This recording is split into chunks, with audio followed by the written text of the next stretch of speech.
Sejam bem-vindos ao episódio 24 do VangCast, o podcast da Livraria Vanguarda. E aqui a gente conta como as pessoas fazem coisas extraordinárias, apoiadas em grandes livros. Eu gostaria também de agradecer aos nossos patrocinadores. Parque Una, Idealiza Cidades, Mude, que o mundo muda. Também a Secopel, Centro Contábil de Pelotas e o Chat Labs. Então, vou pedir para não esquecer de se inscrever no nosso canal, seguir o VangCast para receber em primeira mão aí os episódios. E eu sou a Beth, da Livraria Vanguarda. E eu sou o Laerto, da Livraria Vanguarda. Eu sou o Rodrigo Lobato Chile, pesquisador e escritor da cultura gaúcha. Bem-vindo. E eu sou a Fernanda Valente de Souza, escritora, pesquisadora sobre os usos e costumes da cultura gaúcha. Bem-vindos. Muito obrigada. Então, este é o episódio 24 e ele é muito especial, pois a gente vai falar sobre o guasqueiro. Além da gente falar sobre esse tema que é muito importante, que a gente vai aqui hoje conhecer um pouco mais e se aprofundar um pouco mais, tem essa obra incrível, onde a Fernanda e o Rodrigo, né, são os dois autores. Então, o guasqueiro, como é conhecido no sul do Brasil, guasqueiro ou sogueiro, no Uruguai e na Argentina, é o artesão que usa como principal matéria-prima de seus trabalhos o couro cru, sem nenhum curtimento, à base de produtos químicos ou vegetais. Seu trabalho é principalmente o de fabricar peças de apero crioulo, como se chamam os artigos de montaria, utilizados pelo homem do campo, personagem principal do livro, Guasqueiro. A arte gaúcha do couro no apero crioulo. E temos a honra, então, de receber os nossos convidados, como já falaram, o Rodrigo e a Fernanda. Eu vou falar um pouquinho aqui do Rodrigo Lobato Chile, que é formado em Direito pela UCPEL, pós-graduado em Museologia e Patrimônio Cultural pelo Claretiano, em São Paulo. Ele também é pesquisador, escritor, colecionista, preservacionista de usos e costumes da cultura gaúcha, mestre guasqueiro e especialista em manifestações culturais e patrimônio imaterial regional. Possui formação técnica em joalheria autoral pela UX, do Rio Grande do Sul. Rodrigo é uma referência como pesquisador de usos e costumes da cultura gaúcha e mestre na arte de trabalhar o couro. Seja bem-vindo, Rodrigo. Obrigado. Falar um pouquinho aqui também da Fernanda Valente de Souza, que é formada em Artes Visuais pela UFPEL, com licenciatura e habilitação pela Universidade Federal de Pelotas, do Rio Grande do Sul. Ela também é pós-graduada em Museografia e Patrimônio Cultural pelo Claretiano de São Paulo. É escritora e pesquisadora dos usos e costumes da arte e da cultura gaúcha. Fernanda é também produtora cultural, cenógrafa e produtora de objetos. Além disso, possui formação técnica em joalheria autoral pela UX no Rio Grande do Sul. Seja bem-vindo. Muito obrigada. Então, a gente está muito feliz aqui, há uma semana que está iniciando o inverno gaúcho, né? E com as temperaturas aí abaixo de zero, final de semana. Hoje também a gente está todo mundo aqui cheio de roupa, porque isso retrata muito, assim, a história, a cultura do guasqueiro, e a gente quer escutar vocês, assim, saber como é que isso surgiu. Vocês já estão falando que isso tem uma história aqui, esse livro tem uma história de mais de 20 anos, de um trabalho de 20 anos. Então, a gente gostaria de escutar vocês. Quem gostaria de começar falando um pouquinho? Posso começar. Fique à vontade. É um prazer estar aqui, poder conversar com vocês e contar um pouco dessa nossa história, desse ofício, né? Um ofício que me acompanha desde a infância.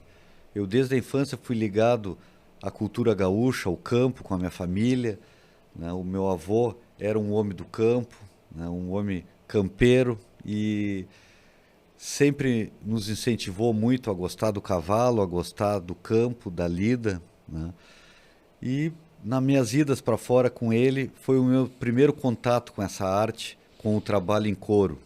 Ele não trabalhava em couro, ele era um homem do cavalo, né? Mas não tinha a habilidade, fazia alguns concertos assim, consertava as peças dele, mas não era um habilidoso guasqueiro, né? O guasqueiro legítimo eu conheci no campo, conheci os peões de estâncias que trabalhavam, que faziam as suas próprias cordas, eu tive contato com esse pessoal, né? E desde as primeiras vezes isso me fascinou. Eu nunca mais esqueço uma vez numas férias de julho, inverno como esse, assim, inverno rigoroso, aqueles dias que não podia ir para o campo e eu guri louco para montar cavalo e sair pelo campo com eles para ajudar. Tava todos no galpão, era um dia de ficar no galpão quieto, muita chuva, né, na beira de um fogo.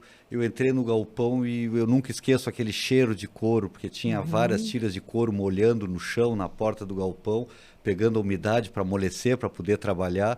E tinha 2 ou 3 trabalhando ali, remendando cordas, fazendo, tirando tentos. E ali eu tive o meu primeiro contato e fui fazendo a minha primeira tentativa de aprender, de tirar um tento, de pegar uma faquinha. Né? Já dei o meu primeiro talho no dedo também, com a faquinha de um deles. Então foi, desde essa vez eu nunca mais esqueci, já comecei a pegar um pedacinho de couro, aprender uma trança. E ali eu fui buscando descobrir mais como era essa arte, como era feito, como se trançava, se tirava um tento, né? Nunca mais soltei ela, nunca mais larguei essa atividade, né? Fui em busca de mais instrução, apareceram livros na época, eu lembro que havia um livro, um dos únicos livros que ensinavam trançados, que era o Mão Gaúcha, um livro de 1920, um livro argentino, com desenhos, né, feitos à mão, em preto e branco, um livro que foi reeditado depois, na década de 80, e eu consegui um senhor que tinha um exemplar aqui em Pelotas, o meu pai e meu irmão foram lá comigo, pedimos emprestado, tivemos que ir no Xerox, tirar o Xerox e devolver na mesma tarde, porque esse senhor não largava, era uma raridade esse livro. Só uma correção, né? Tranças Gaúchas. Tranças Gaúchas, do Lopes Osornio, a primeira indicação que eu faço aqui, de um livro que é um clássico até hoje. Ele foi uma obra inesquecível, assim, pela simplicidade, mas pela complexidade das técnicas que tinham, né? Então ali eu comecei a aprender, depois surgiu um outro livro, que era o Mão Gaúcha, um livro feito aqui no Brasil, um patrocínio da Secretaria de Agricultura, de um senhor, era o Enilton Paixão Coelho. Né? Esse senhor fez um livro já com alguma foto preto e branco, e um livro que me ajudou muito também. E aí fui procurando pessoas que conheciam um pouco, que sabiam um pouco das técnicas, mas o maior aprendizado mesmo foi sozinho, na tentativa e erro, né? Então foi com muito amor que tu fala sobre isso, né? E uma curiosidade que eu acho fantástica e complementa essa história é que ninguém vai deixar um guri, um piá, como se diz no sul, de 7 ou 8 anos, com uma faca afiada na mão. A diferença ali é que quando a avó do Rodrigo viu ele trançando os tentos, as tiras de couro, se emocionou e disse: olhem, a mesma coisa que o papai fazia. O bisavô do Rodrigo tinha como hobby... Estava no sangue. A guasqueria. Inclusive as peças trançadas século XVIII, né, início de XIX, do seu bisavô, estão no livro e fazem parte do acervo do Rodrigo. Então, era algo que remetia a uma memória familiar, a algo do espírito, como ela disse, e eles, no mesmo instante, né, estimularam e buscaram informação e livros, enfim, porque viam aquilo uma continuidade, algo que fazia parte da história da família. Claro. Sim, justamente, né? E traduzir isso numa obra como essa tão completa, né? Com essa qualidade, é sensacional, assim. E não existem, né? Acho que no Brasil, talvez, é a única. Sim, tem essa obra que é o Mão Gaúcha, que é um livro que foi feito, mas depois acabou não sendo atualizado. Mas é uma obra que existe, né? Foi a primeira no Brasil, foi esta Mão Gaúcha, né? Mas era um livro que era só de técnicas, né? Então, e aqui tem muita história, né? Chegou um momento que eu já era conhecido aqui em Pelotas, fui convidado para dar cursos, né, pela Universidade Federal. Foi aí que surgiu a ideia de fazer o livro, né? Isso nos anos 2000, início dos anos 2000, né, surgiu a ideia de fazer o livro, um manual atualizado, que ensinasse só as técnicas. E aí vem uma longa história que vai chegar até os dias de hoje, né, de quase 20 anos. Né, a ideia veio mudando, surgiu a internet e hoje em dia as técnicas se tornaram mais fáceis. Hoje em dia, mais acessíveis, né? YouTube, Exatamente. essas coisas assim, a gente consegue pesquisar as técnicas, não é o mais difícil. Faltava ainda um pouco da história do guasqueiro, a história, né, trazer um pouco da questão histórica. Sim, para imortalizar. E aí o livro completou essa parte que faltava, essa lacuna que faltava. Né? E outra curiosidade é que essas duas obras foram escritas por pessoas que não eram guasqueiras, né? Que nunca trabalharam o couro. Então, inclusive, algumas coisas, né? Chegava numa parte e ali tu travava porque tu não conseguia ir adiante. Então, a gente sabia que Não era exatamente um manual. que a gente teria uma condição muito melhor de trazer de forma didática e de fácil entendimento, né? Tá, então Exato. dá para dizer que o livro foi uma dor que tu teve lá no início. Esse Sim. livro surge através dessa tua dor. Exatamente, exatamente. Foi para imortalizar também e tirar do anonimato, né? Porque a gente via que no próprio curso, quando a gente foi dar na Universidade Federal, chegou o momento de divulgar no jornal e me chamaram lá, como é que vai ser o nome do curso? Não dá para botar guasqueiro? Eu digo, por que não? Porque é feia essa palavra, é nome feio? Pois é, guasca. Ficavam de risadinha, se olhando, porque tinha um certo preconceito Sem dúvida. com a palavra guasqueiro, guasca. As pessoas se diziam, eu sou corrieiro, não sou guasqueiro. Tinha até vergonha, um pouco de isso? vergonha. Exatamente. Né? Isso em função de músicas que surgiram e de um pouco de preconceito contra o gaúcho, contra o guasca, era um sinônimo de grosso, né? Então, estava um pouco no anonimato essa questão do guasqueiro, do artesão, do próprio gaúcho. Isso reflete bem o que estava o gaúcho naquele momento. E né? foi a oportunidade, na época, a gente disse, mas professor, é justamente o nome que a gente precisa colocar e, a partir de agora, a gente trazer realmente a informação correta. Porque guasqueiro vem de guasca, um termo do dialeto quichua, que significa pedaço de couro, tira de couro. Então, esse é o momento de nós começar a construir, de fato, o conhecimento. Estamos dentro da universidade, aqui é o local. Claro. E a gente precisa ter esse entendimento. Mate é do dialeto quichua. Guasca, guasqueiro também. E aí foi aprovado e Sim, exatamente. cada eu tava vez lá. mais fortalecido. Eles trouxeram também algumas peças aqui do acervo pessoal, né? Fantásticas, Sim. com um nível Peças de feitas detalhe. por nós, né? Algumas peças aqui que eu posso mostrar. A bolhadeira. A bolhadeira é uma arma de caça e guerra herdada dos nossos índios, que o gaúcho aperfeiçoou. O índio usava uma bolhadeira com uma ou duas bolas, porque ele bolhava principalmente emas, um animal bípede.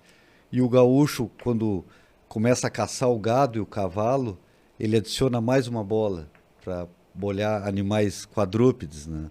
Então, a bolhadeira é uma herança indígena, uma arma que não se utiliza mais, né? Já há quase 100 anos que já foi abolida do trabalho de campo, né?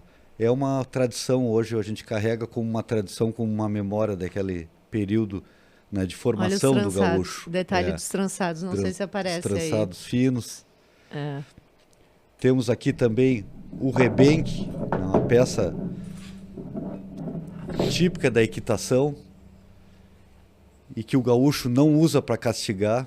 É uma peça mais sonora do que para causar dor. Ela é para fazer barulho, ele bate mais na bota, no cano da bota, para fazer um barulho, para espantar, para indicar o lado que ele quer ir, para afastar um galho quando está passando. Para dizer quem está no comando, é isso? Exatamente. Como uma orientação. Exato. É mais sonoro do que de castigo, né? Então aqui era onde o gaúcho mais botava trabalhos, muitos tinham cabos de prata, a prataria fazia muita parte do arreio do gaúcho, né? A prata tinha muito mais acesso no passado, porque eles tropeavam gado e no retorno eles recebiam a prata como pagamento, o gado, as tropas de mulas também. E era uma peça que é da equitação, mas estava sempre com o gaúcho, sempre na mão do gaúcho. Então ele fazia esses trançados finos no cabo. Né? Quanto tempo para fazer uma peça dessas, Rodrigo? Umas 2 semanas, mais ou menos, para fazer um cabo de rei desse. trançado com tranças finas. Assim. Esse tem 84 tentos aqui, que terminam aqui na... Essa referência de 2 semanas é a partir da matéria-prima na mão. Porque se a gente for parar para pensar que a gente vai ter o preparo do couro cru, desde a retirada do couro, a estaqueada, ao processo de secagem, de limpagem, de preparar as tiras, de amaciar, de sovar, depois as loncas, o mesmo processo, e retirar os tentos. Porque a gente vai chegar num produto final, num artigo final, depois de vários processos que fazem parte da guasqueria. Então, 2 semanas com a matéria-prima pronta na mão e se dedicando diariamente àquele processo. E dificilmente o guasqueiro pega e faz só uma peça, ele vai, sabe? Hoje em dia, por encomendas, até pode pegar e ficar fazendo só, mas o guasqueiro não aguenta ficar só numa peça meticulosa. Né? Geralmente era um homem do campo que saía para o campo fazer outras atividades. Claro. Quando dava uma parada, acalmada lá, chovia, ele tinha tempo para voltar a cabeça aqui, porque senão a pessoa não aguenta. É muito meticuloso para ficar o tempo inteiro fazendo uma peça dessa. Então, aqui uma outra peça que já quase não é usada mais é o fiador. O gaúcho usava muito no período em que o gaúcho, ainda meio seminômade, acampava no campo, né? Antes de usar o buçal, antes de ter palanques para atar, antes de ter mangueiras, ele sempre estaqueava o cavalo numa estaca à noite para ter o cavalo sempre à mão. Né? Então, essa era uma peça que ele usava ao redor do pescoço para deixar o cavalo atado à noite e enquanto estava montado, estava sempre no pescoço, né, do cavalo. Aqui um cinturão, que a gente chama uma rastra com cinto. Que lindo. Né, com um florão trabalhado em couro cru. E aqui um barbicacho, né, indispensável para o gaúcho, para segurar o chapéu. O gaúcho jamais sairia com o chapéu para o campo sem barbicacho, porque no primeiro ventinho voava longe. E o chapéu era importante e valioso para ele. E no barbicacho ele colocava várias tranças aqui finas, porque era uma peça que estava no corpo dele. Então o gaúcho, não só nas pilchas dele, no cinto, no barbicacho, mas no cavalo principalmente. O cavalo era o principal bem do gaúcho. Então era onde ele mostrava o seu bom gosto, onde ele se diferenciava dos seus pares, né? Então ele queria um cavalo mais bem aperado, com bom gosto, né? E o trabalho fino do couro cru substituía a prata, se igualava à prata. Porque a moda no passado eram os arreios com pratarias, né, que eles ganhavam. Podia ser o gaúcho mais pobre, mas ele ganhava as pratarias no jogo, nas guerras. Na carreira. Troca de serviço, né? Troca de serviço, exatamente, nas tropeadas. Os pagamentos também. Era tudo por moeda. Eles vinham de Uruguaiano tropeando até Pelotas para trazer gado nas charqueadas. Sim. Né, depois pegavam essas pratas e iam no comércio aqui para adquirir as peças que haviam no comércio. E é interessante que a gente vai percebendo que ele aplica essas técnicas nas suas vestimentas, porque aqui a gente tem um chapéu de lã, o chapéu que vinha da Europa, mas esse homem do campo não tinha acesso a isso. Ele fazia o seu chapéu pança de burro com o couro da barriga do burro ou de outro animal. Da mula, do cavalo. Porque é a parte mais fina do couro. Ali ele corta o círculo, ele ata num moirão, num tronco de madeira, ata, seca ao sol e ele tem o seu chapéu que vai proteger de todos os intempéries. A mesma coisa a bota de garrão de potro, tão tradicional, que a gente diz de potro, mas poderia ser de qualquer animal. Então a gente está num período que tudo era aproveitado. Eles sabiam da melhor forma, da melhor maneira de manipular e transformar todas as suas pilchas e as suas principais ferramentas. As armas de caça, como a gente viu, a bolhadeira, o laço e o apero. O apero gaúcho. E tudo isso com essa relação pré-gaúcho, né? Essa importância da cultura indígena, né? Não só o mate que vive junto da gente como um combustível para o frio e para a lida até hoje, mas a gente tem essa relação íntima. Eu costumo dizer que o couro está tão ligado com a formação da identidade da nossa gente que o gaúcho foi chamado de guasca, forte, resistente, como couro. Então, para mim, essa é a primeira manifestação artística de todo o Pampa, né? Uma arte de mãos e memórias que não tinha fronteiras e que era igual para todos e que foi tudo. O telhado, o barco, a pelota, a origem do nome da nossa cidade. Então, todas essas referências estão ligadas ao guasqueiro. Por isso a importância que a gente tenha cada vez mais o conhecimento e o entendimento dos nossos principais códigos culturais. Das nossas memórias, da nossa essência. Perfeito. Que incrível, gente. Maravilhoso. Que trabalho. E só para mostrar aqui primoroso. Também um artigo de mate. Hoje a gente vê o trabalho do guasqueiro nos pés de cuia, forrando garrafas térmicas. A própria mateira que carrega o mate é de couro. Pode ser um trabalho de guasqueiro. A bainha da faca, né? A bainha da faca. Eu ia trazer uma faca, acabou ficando. A faca que todo churrasqueiro tem de final de semana. Todo gaúcho tem uma faca de churrasco e ele precisa de uma bainha. E aí está o trabalho do guasqueiro. E a gente vê essa arte se renovando, se reinventando, presente nas prendas urbanas, na carteira, na bolsa, na bainha da faca, a carteira, na mateira. Acho que é mais notado hoje é na carteira, né? Do trabalho de guasqueiro, sim, pode ser, sim. Não, mas eu digo assim, dentro da zona urbana hoje, por exemplo. Cintas de calça. Também. De calça e chaveiros é onde mais Chaveiros de aparece bolhadeira, também, né? Que passou a ser uma referência. Tu vai a um produto turístico, né? Que representa a origem dessa cultura.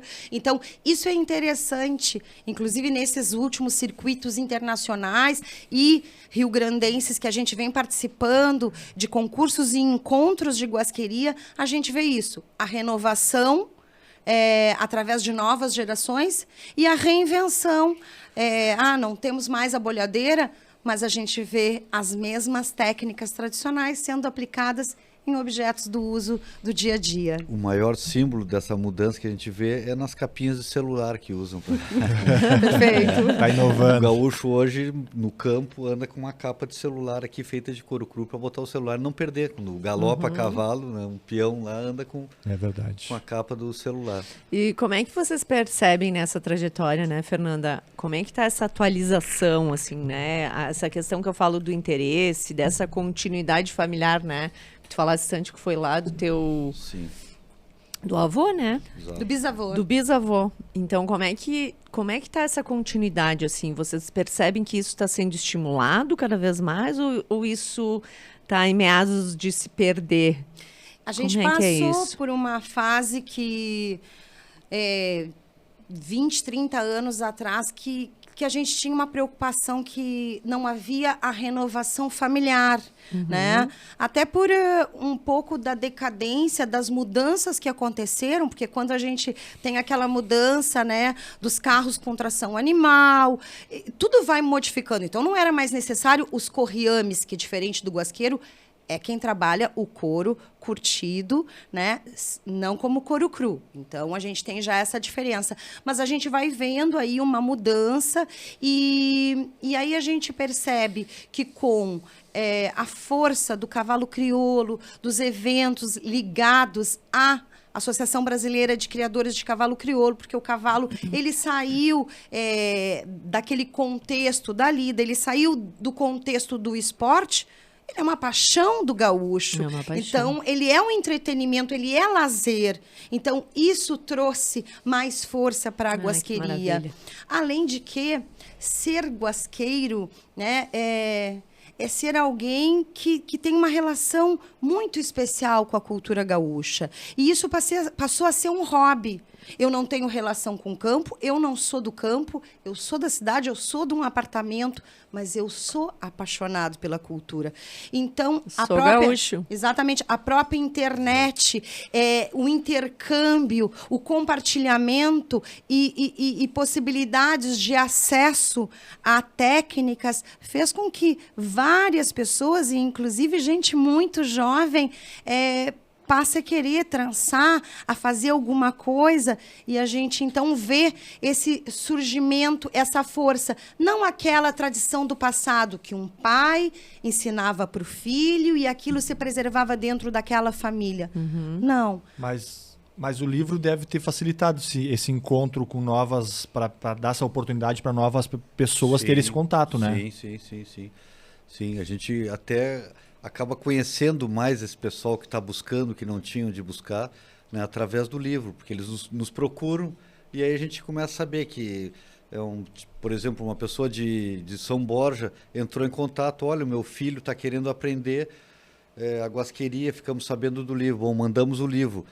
Em seguida, já vários amigos deles, né, já entraram em contato, Uma também corrente. estamos querendo, exatamente, a gente descobriu um núcleo de interessados, de jovens lá do outro lado do estado, né, nas missões, querendo aprender a guasqueria. São pequenos nichos, não é uma grande procura, né, pelo trabalho e muito menos pela cultura gaúcha, mas a gente vê que há uma renovação aí que de tem jovens interesse, querendo, né? tendo Sim. interesse, se identificando com a cultura, porque as pessoas procuram porque se identificam com a cultura, Claro. né? Querem procurar alguma coisa que lhe dê identidade, né? Muitos me dizem, eu tenho uma coisa com o couro, quando eu vejo o couro, quando eu vejo esse trabalho, eu tenho uma ligação. E isso dá para entender muito bem, porque o couro, ele faz parte da Sanguíneo. é sanguíneo. A memória né? ancestral. Não só É. do gaúcho, mas do ser humano em si. Né? O ser humano tem uma ligação com o couro milenar. Isso vem da época das cavernas. Né? O homem das cavernas caçava, retirava o couro, porque é natural que ele aproveitasse essa matéria-prima, né, da caça para se aquecer.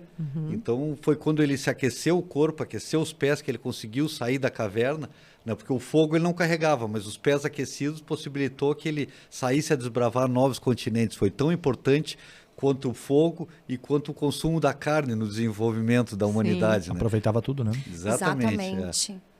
Então, e o couro veio acompanhando a humanidade até os dias de hoje. Né?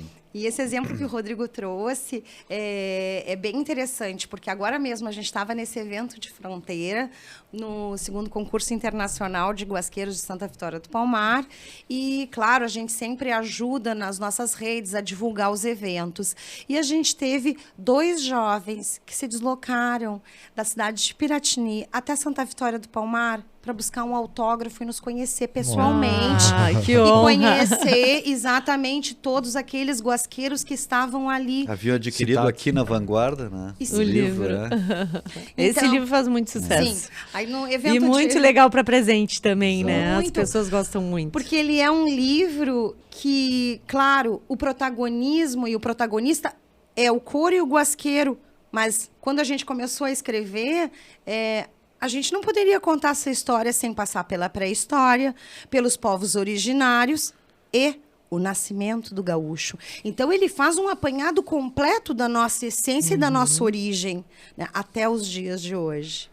A história do guasqueiro se confunde a própria história do gaúcho. Né? O guasqueiro vai surgir com o gaúcho caçando o gado que se espalhou pela pampa, que se tornou selvagem, a gadaria chimarrona, ou cimarrona, como dizem os castilhanos, né? Essa gadaria da Vacaria do Mar, né? Que era essa região sul aqui, que vai até o Uruguai, haviam milhares de bovinos soltos, selvagens. E lá no século XVIII, o gaúcho vai surgir caçando esse gado, porque era matéria-prima que tinha valor naquele período. Não haviam as charqueadas, não haviam os frigoríficos. O que tinha valor era o couro que era exportado para a Europa. Então, o gaúcho vai surgir, vai se formar como um caçador desse gado, e ele necessitava fazer de tudo para o seu dia a dia, fazer os arreios para correr a cavalo, fazer a bolhadeira, fazer o laço, fazer a bota. Não tinha nada pronto, Não né? tinha nada pronto, não tinha onde Nem onde comprar, não comprar. tinha lojas. Eles eram grupos clandestinos, não pertenciam nem em Portugal, nem em Espanha, eram estrangeiros, náufragos, diversos tipos humanos ali que se juntaram, né, para essa caça, um misto de índio, de português, espanhol. Então, vai surgir esse trabalho exatamente nesse período. E Depois vem a paz, vem as estâncias, ele se torna peão de estância, vai precisar de ferramentas para o trabalho na estância, vai precisar de laço, de corda, e aí vai surgir aquele que se profissionaliza nesse trabalho, vai surgir o ofício de guasqueiro. Sempre tinha um que era melhor que o outro, que tinha habilidade, que tinha paciência, esse começou a receber encomendas, começou a ganhar por isso e se torna uma profissão. Com a decadência das estâncias do gaúcho, a pecuária se moderniza, diminui, onde tinha 30 trabalhadores numa estância, hoje uma mesma quantidade de terras tem 3 ou 4. Então diminuiu muito o trabalhador. Essa gente migrou para a cidade. E também entra a corda de nylon no meio tempo. Corda de nylon, sola, couro curtido, as lojas vendendo esses produtos. Então, já fica mais acessível, né, o outro material. Né? Por isso que o ofício entrou em decadência e depois ressurge com o tradicionalismo, com o cavalo crioulo, com esse retorno da tradição gaúcha. Né? Sim, o resgate para não se perder.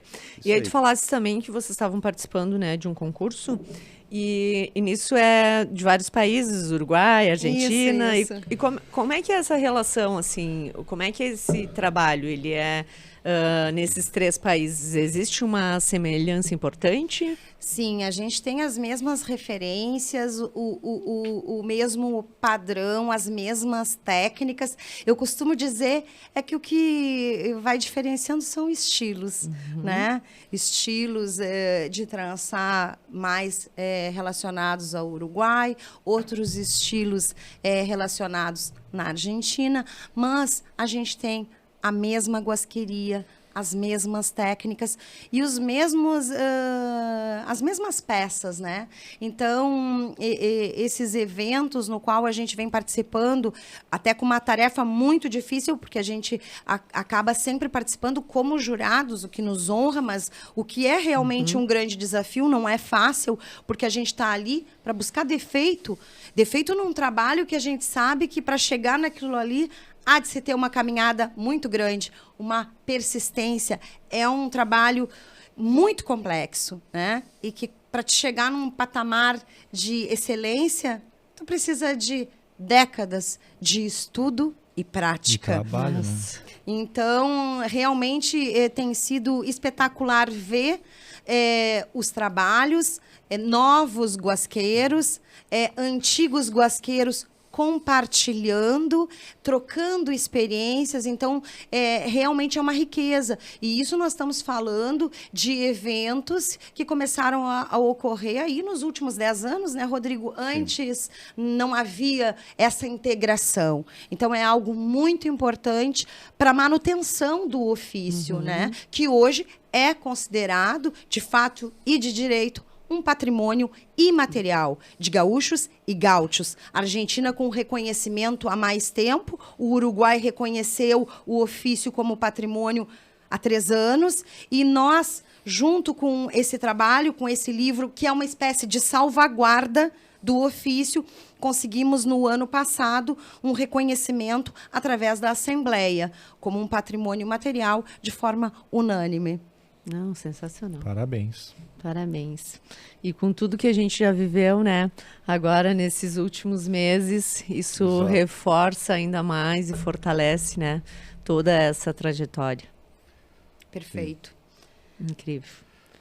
E só para complementar o que a Fernanda falou, ano passado nós tivemos em Castilhos, no Uruguai, um concurso muito interessante lá, com muitos uruguaios e rio-grandenses também que foram lá. Foi muito legal assim ver o intercâmbio, ver pessoas velhas, tinha participantes de 80 anos, guasqueiros antigos, participando com guris de 19. Olha só. Sabe? Então é muito legal de ver esse intercâmbio, essa união que está acontecendo aqui, principalmente entre o Uruguai e o Brasil, e o Rio Grande do Sul.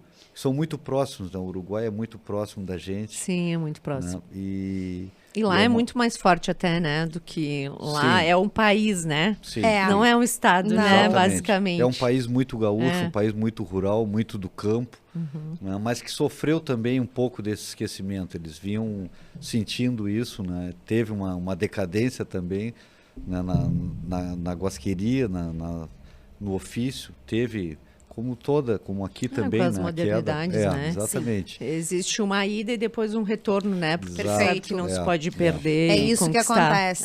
Justamente. E só complementando também, que a gente começa a perceber, e quando começou a falar, na hora me lembrou, 2, 3 famílias que a gente vê o pai e a filha. Ela também participando e seguindo a tradição do seu papai.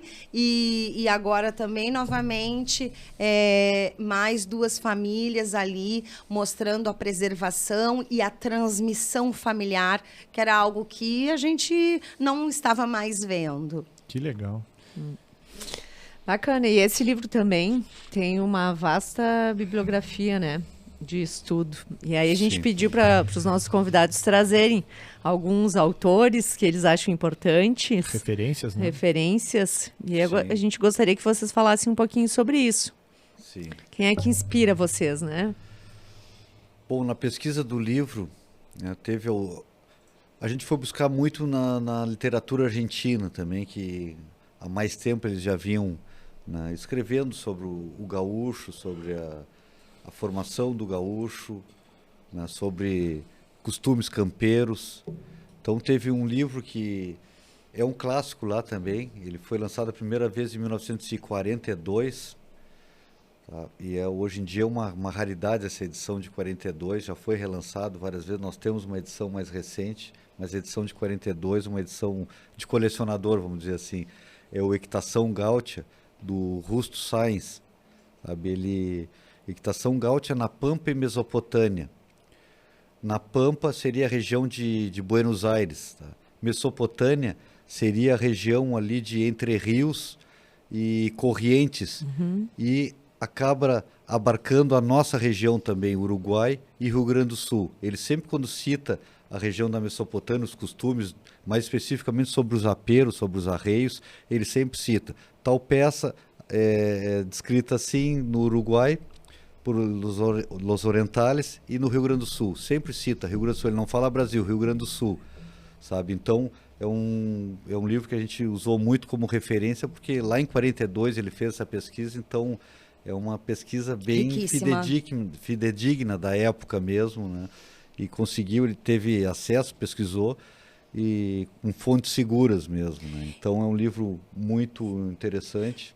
Isso, e nós não poderíamos deixar de citar o professor Fernando Assunção, que representa o Uruguai e que a gente pode dizer sem sombra nenhuma de dúvida, é a maior referência da pesquisa no Uruguai sobre o gaúcho e sobre os seus usos e costumes é o professor Fernando Assunção, em várias obras, né, Rodrigo? Sim, sim. Vamos citar algumas delas? Sim. Ele tem El Gaúcho, que é um livro de 3 volumes. De 3 volumes, né? A maior pesquisa, até fonte de pesquisa até para os argentinos, Sim. né? E também é outro que sempre pontua, né? Região pampiana, Mesopotâmia e Rio Grande do Sul. Faz as relações. Exatamente. Então entra muito aqui na nossa história também. Ele, como uruguaio, pesquisou muito aqui também, nos livros dele sempre tem as referências aqui do Brasil, na questão de arreios, de usos, costumes, das roupas, né? Isso. E o outro livro dele é o Pilchas Gaúchas, Pilchas Gaúchas. Né? Então é um livro ilustrado, com ilustrações de pintores.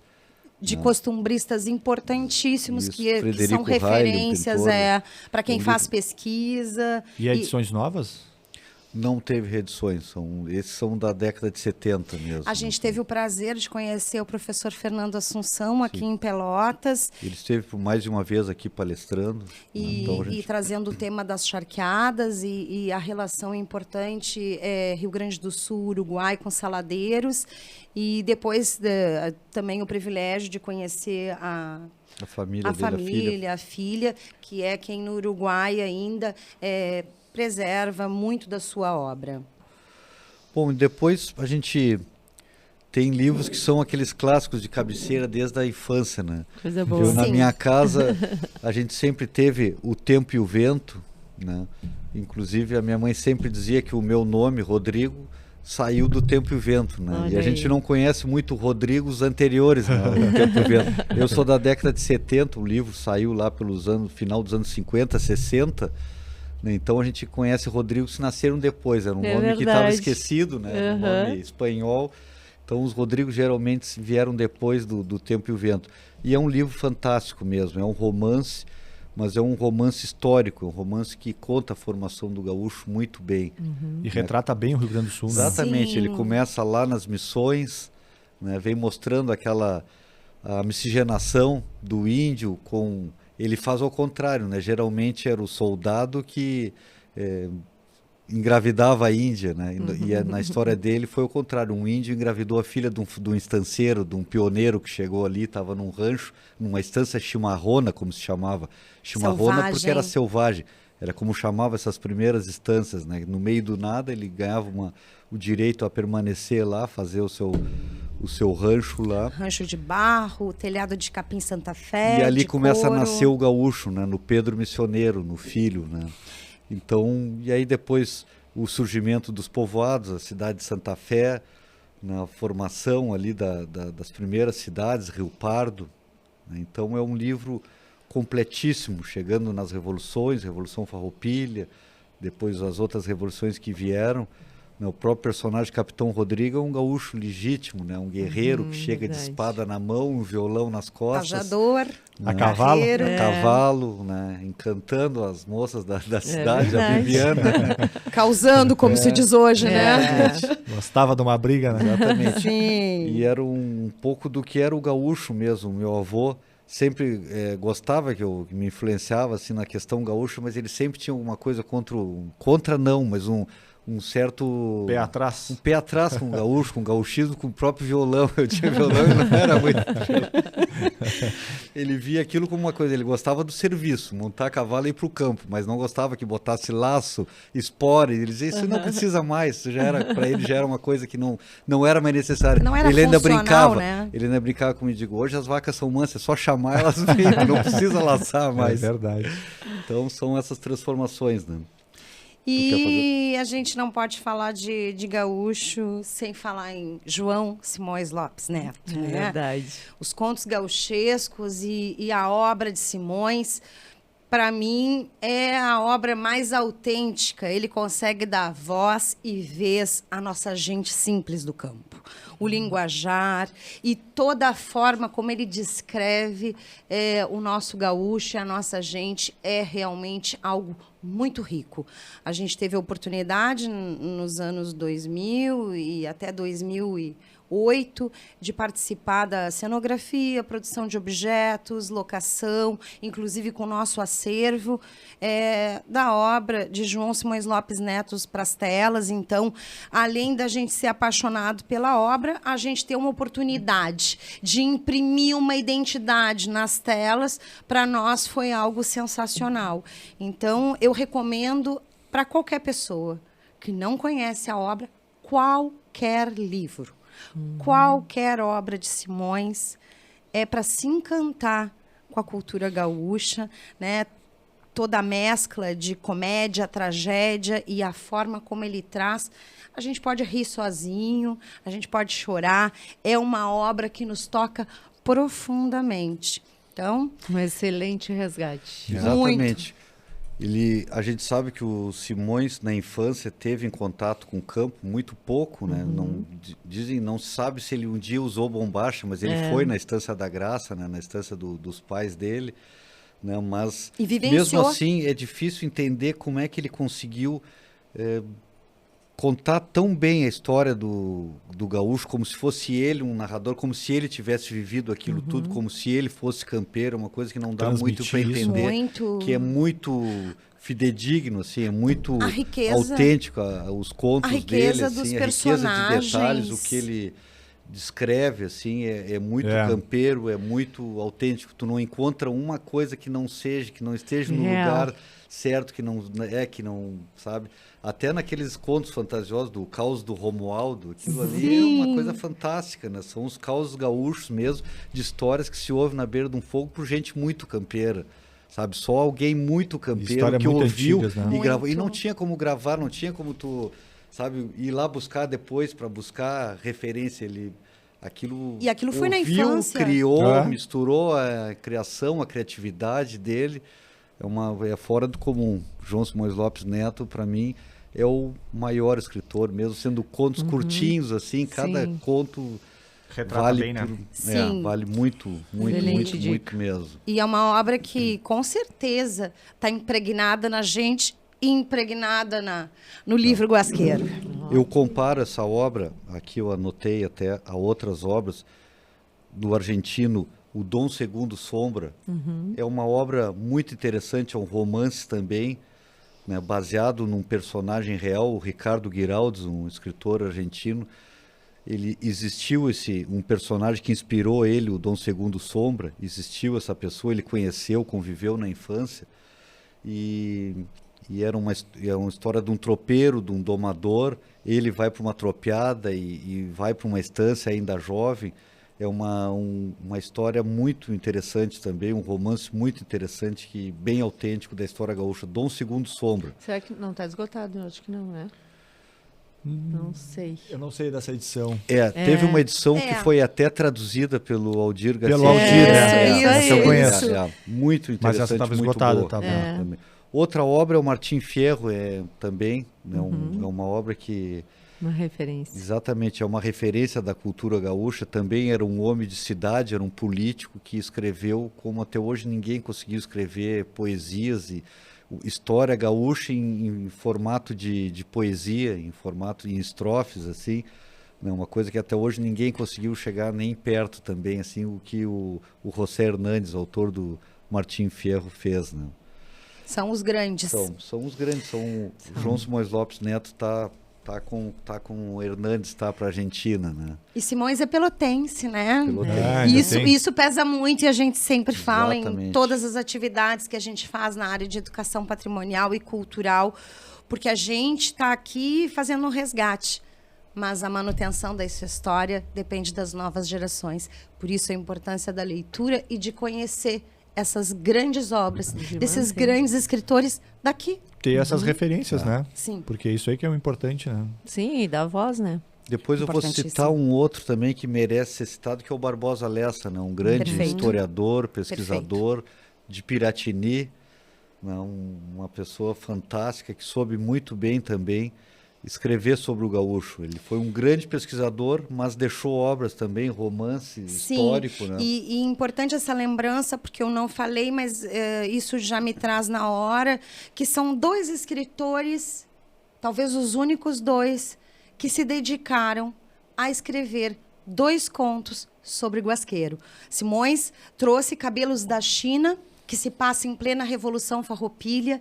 Não vou dar spoiler aqui, leiam, é fantástico o conto Cabelos da China, por Simões. E Barbosa... Só para dar um pouquinho, a história de um guasqueiro, né, que estava nas forças farroupilhas. Juca Picumã, que trança um buçal com os cabelos da filha e presenteia o Blau Nunes, que é o narrador sempre da história, né? Então, uma história fantástica. Barbosa Lessa também, no Rodeio dos Ventos, no livro Rodeio dos Ventos, tem o conto Tranças Negras, também sensacional, onde um militar também faz uma proeza parecida de trançar um buçal também com os cabelos da filha. E nesse conto do Barbosa Lessa é bem curioso que ao final quando ele morre agarrado no buçal, né? E as pessoas, para não tirar os dedos dele, deixam ele ir para o túmulo com aquele buçal, com aquela obra de arte. E só para complementar, eu e o Rodrigo fizemos o buçal com cabelos humanos, mandamos vir em cabelos negros para fazer o buçal dos contos que foi para o cinema. Sim. E uma outra peça especial que faz parte do nosso acervo e que a gente leva junto com a exposição para que as pessoas entendam que o Guasqueiro soube manipular todos os materiais, a crina de cavalo, que é uma tradição, mas os cabelos humanos das mulheres. Uau! Fantástico, né? Fantástico. Isso tudo também, vocês têm uma exposição itinerante, né? Sim, e tá no livro essas histórias, fotos do trabalho no cinema, foto do Bussalete com os cabelos negros, tanto que participou da cena, como esse que faz parte dessa mostra itinerante. E a exposição foi uma consequência do livro, né? A ideia inicial não era fazer uma grande exposição. A gente queria fazer o lançamento do livro e como durante a confecção do livro, o processo de escrever o livro, a gente foi fotografando e montando um apero. Um apero é o conjunto completo de peças para encilhar um cavalo. Tá? E a ideia nossa era montar um apero com o máximo que desse de técnicas, de tranças, um apero de luxo, só com couro, com o máximo que tivesse. Nossa, as fotos E desse esse livro assim apero- é uma coisa louca. E esse apero foi sendo É construído. difícil de escolher aqui. E ele foi sendo construído, o livro foi sendo concluído também. E a ideia era levar no lançamento do livro esse apero só. Levar esse apero, expor junto com o livro, ter uma peça ali para as pessoas olharem. Bah, isso é o apero, isso está aqui, um monte de técnicas, né? Legal.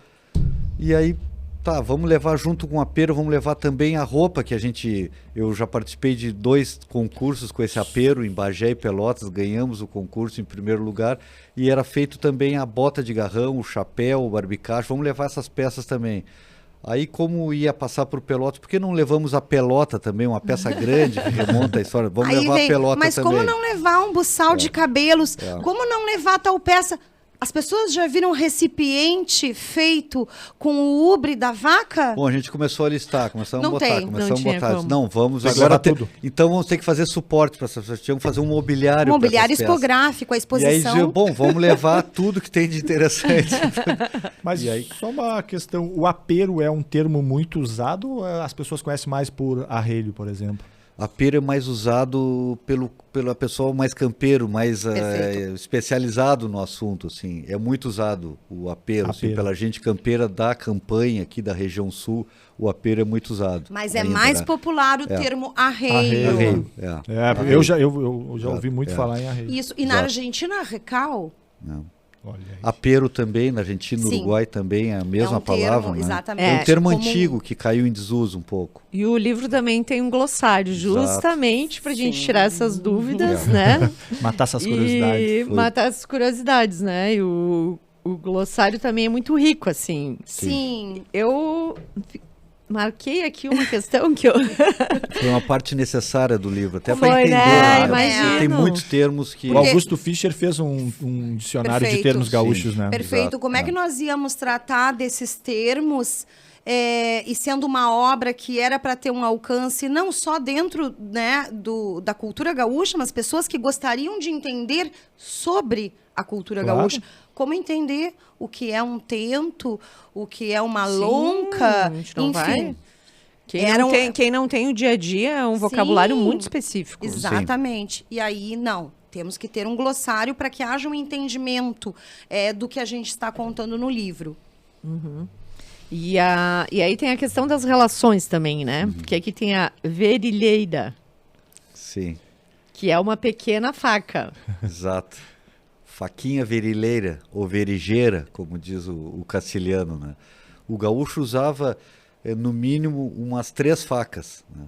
Uma na cintura, atravessada nas costas, que era para tudo, né? Para defesa, para cortar carne, para carnear, para cortar um laço se ele se enredasse, para segurança. Então essa faca era a sobrevivência dele, era obrigatória essa faca.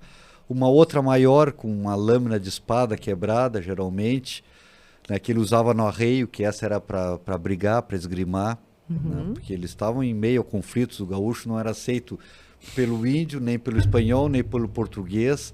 Então ele tinha as feras ainda, tinha onça pintada ainda. Sim, tinha que se tinha defender, era de tudo, defesa de né? vida mesmo.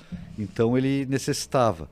E a faca verileira era um pedacinho de lâmina, uma faquinha que ele carregava na frente, né, ia até a ponta da virilha aqui, por isso o nome verileira, pela posição que ele carregava, que era aquela faquinha mais prática para picar o fumo, né, para tirar tento, para cortar um pedaço de carne também. Era a faca mais à mão que ele tinha aqui para Né? defesa também, né? Então, a faca verileira. Essa que ele carregava no arreio era caroneiro, porque era enfiada na carona, uma peça do arreio. E a faca o facão na cintura, atravessado nas costas. né? Além de ter a descrição no glossário, lá no recheio a gente tem as fotos e o local onde a faca é utilizada. Então, para que haja um entendimento completo. Tu olha a imagem e já Exatamente, Sim. associa. se identifica também, né? Isso aí. Perfeito. E que outra palavra, assim, vocês acham que é relevante a gente falar aqui? Olha, tem muitas palavras interessantes e curiosas. É uma palavra que eu acho fantástica, porque ela faz parte hoje do nosso dia a dia, né? Quando se diz daquela pessoa, ai, é uma mala sem alça, ai, é uma bruaca.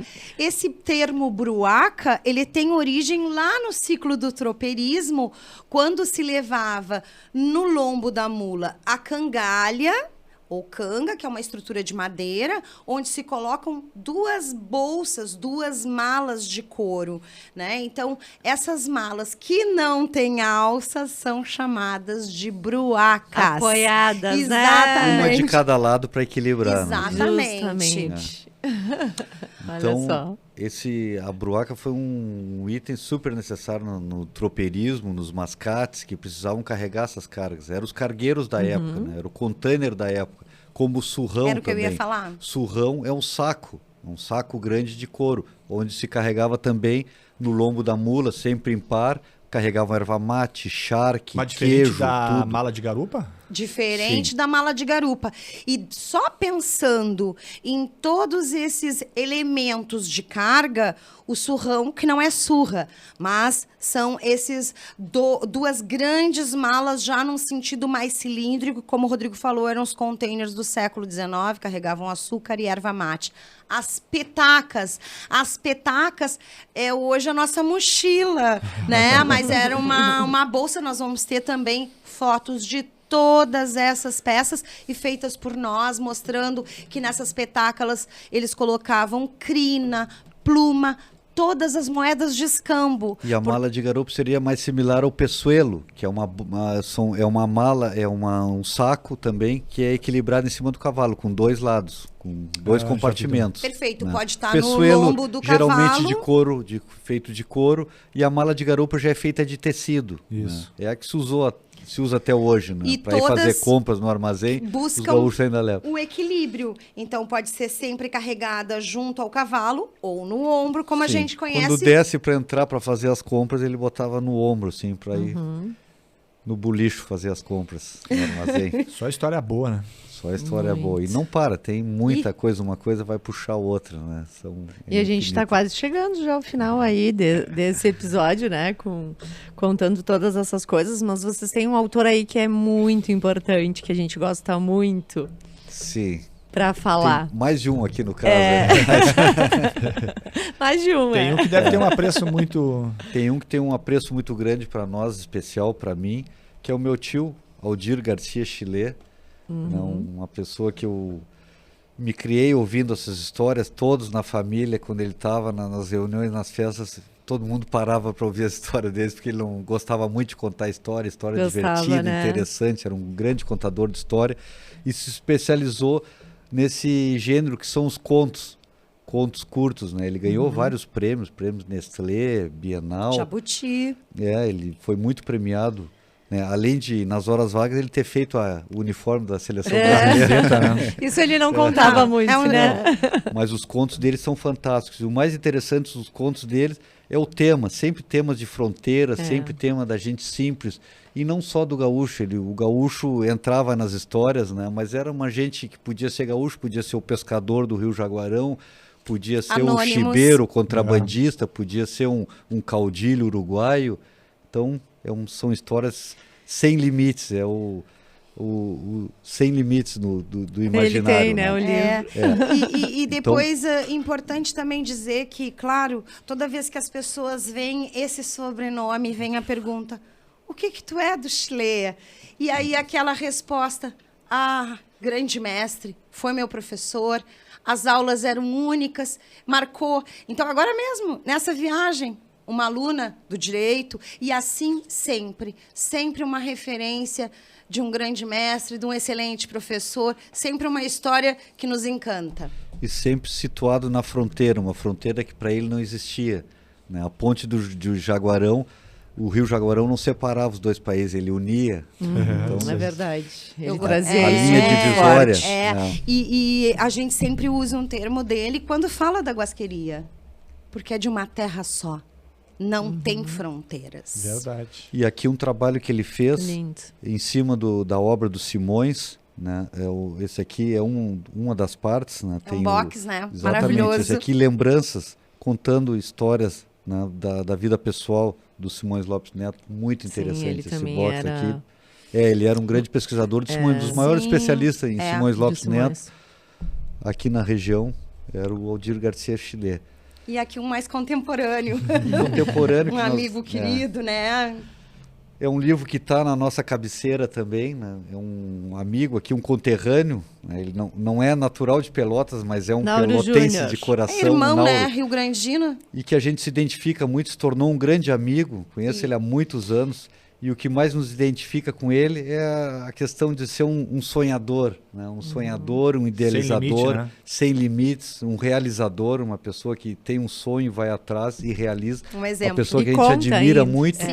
e que sabe escrever muito bem, né? O outro livro dele, O Náufrago, também é fantástico, né? A gente é daqui a fazer, junto com outros amigos, o filme do Náufrago. Sim, sim. Verdade. E esse livro aqui é fantástico. Ele tem... Ganhei de presente do meu irmão esse livro. É um Foi. livro que eu devorei, assim, muito interessante mesmo. Eu trouxe também algumas outras obras aqui, rapidamente, que são importantes, né? Trazer aqui Viagem ao Rio Grande do Sul, né? Do Augusto Saint-Hilaire, uma obra também simples, né? Mas que traz um pouco da relação no passado, né? O Transasgal já citei. O Rio Grande do Sul, do Leonid Streliaev, né, um amigo que estamos em contato semanal, diário, lá em Gramado, né, ele mora em Canela, já fizemos alguns trabalhos juntos, a gente fez parte do último livro dele até, um fotógrafo, dos melhores fotógrafos do país, né, uma pessoa também fantástica, que tem feito livros maravilhosos de fotografia. Sim, de Rio Grande do Sul, né? Que a gente Exato. conversou. Exato. É incrível a obra dele mesmo. Depois, Os Gaúchos, da Andina Fachel, que é um livro muito interessante também, né, tratando um pouco da identidade gaúcha, questionando e trazendo alguns questionamentos da identidade gaúcha. Vou parar por aqui para nós não se espichar muito. Isso aí. Fernanda, Isso eu aí. gostaria de complementar com mais alguma coisa importante, assim, pra gente poder quase encerrar, assim, nessa trajetória desse livro aí de 20 anos. Não sei se tu gostaria de falar mais alguma coisa. Dizer que esse é um livro de compartilhamento de experiências, né? Puxando para o meu lado das artes, é um livro objeto, né? Foi um livro feito, de fato, a 4 mãos, porque a gente foi construindo objetos para contribuir nessa narrativa. Então, é um livro com muita potência, porque além, claro, de trazer a história da nossa gente gaúcha, aguerrida, ele é um livro que traz a força desses objetos. Então, quando a gente tem o livro em exposição e os objetos que estão nesse livro, ele é um livro com vida, né? E um livro que a gente pode abrir a qualquer momento, em qualquer capítulo. Ele é um livro para estar na mesa de todo gaúcho. Uma exposição, né? Verdade. Exatamente. E a gente lê um capítulo e a gente fica louco para saber o que mais que tem aqui pela frente, né? Exato. E essas relações, assim, foram muito bem. E também é um livro que fala sobre o tipo humano guasqueiro, algo que ainda não havia sido feito em toda a América, né? Porque esses livros da Argentina e essas outras obras nunca trouxeram nada sobre o homem, o guasqueiro, esse tipo humano. Quem é esse guasqueiro? Quem foram esses anônimos que, de uma forma ou de outra, deixaram para nós uma arte preservada na memória? Coisa linda. Muito lindo. Sem palavras, né, Laerto? Não tem nem o que a gente dizer mais aqui. Eu só ia perguntar. Tem sim, quem quiser adquirir esse livro. Quem quiser conhecer mais da história, tá aqui uma bela obra, né, para entender um pouco mais sobre a cultura gaúcha, sobre a história do Rio Pra Grande do Sul. gente eternizar e Acho passar que- adiante, né? É um livro que foi primeiramente direcionado ao aprendizado da guasqueria, a esse nicho de pessoas que querem aprender, mas que acabou se tornando mais importante até para quem não conhece, para quem quer conhecer. Curioso, né? Para o curioso, para quem quer conhecer um pouco sobre o guasqueiro e a cultura gaúcha, né? Porque ele trata disso, da formação do gaúcho. Isso aí. Então, para a gente encerrar e inspirar as pessoas que nos seguem também, eu gostaria de saber onde é que vocês gostam de ler. Olha, junto a um fogo de chão, com um bom mate chimarrão, em qualquer querência. E o Rodrigo? Eu também. Eu gosto de ler em casa com o meu mate, né? Os livros, sempre quando a gente viaja, a gente leva livros. Quando a gente vai no verão, se vai veranear, leva uma pilha de livros também, mesmo Estão que eles só sempre acompanhem. Mas eles estão juntos. Às vezes não Sabe se que tá ali, vencem. né? Exatamente. Mas eles nos acompanham. Eu gosto muito de ler de manhã cedo, depois do almoço e antes de dormir, são os meus horários. Quando eu estou trabalhando, quando eu tenho horário vago, aí Qualquer não tem, horário é horário. Aí se eu estou com uma obra que eu estou lendo, aí não tem limites assim para leitura. Coisa boa. Um autor que tu mais goste, assim, que tu diz que esse marcou a minha vida. João Simões Lopes Neto. Pra ti. Simões, sem Simões, sombra ele não de teve dúvida. vergonha de falar do gaúcho Não. lá no início do século, né? Coisa que, né, infelizmente, o gaúcho acabou ficando uma coisa, né, um pouco esquecida. Ele, Mas lá agora naquele já tá período, ele... muito mais. É uma Exatamente. obra universal que vai ser sempre atual. É verdade. Então, gente, a gente vai encerrar aqui esse episódio. Então, dizer que esse livro está à disposição na Vanguarda, né? E por aí, por onde vocês carregam ele também. A gente entrega aí por todo o Brasil também. E resgata, assim, muito do que a gente está vivendo, né? Desse momento. É muito fundamental para que a gente possa, assim, olhar para isso com mais amor, né? E olhar e aprender também um pouco sobre toda essa nossa trajetória, né? Por a gente ter chegado tão longe. A nossa essência e essa força que só o povo gaúcho tem, né? É verdade. Verdade. Então a gente gostaria de agradecer, foi uma honra, muito felizes aí com a presença de vocês. E a gente está encerrando aqui, então, esse episódio 24 do VangCast.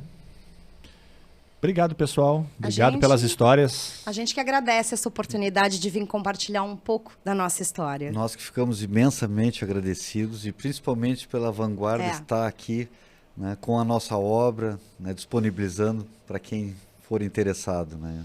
Uma Prazer. A gente marca... fica orgulhoso É. dessa livraria que eu comecei a consumir livros da Vanguarda quando eu era estudante lá na Católica, Católica. quando era dentro da livraria São José, acho que era o Isso início. aí, Isso. Gugels. Coisa aí. boa, né? Então, Coisa boa mesmo. A gente Fazem tem parte. o maior orgulho de dizer que a Livraria Vanguarda é da cidade de Pelotas, da nossa cidade, que segue firme e forte, Isso aí. cada vez maior.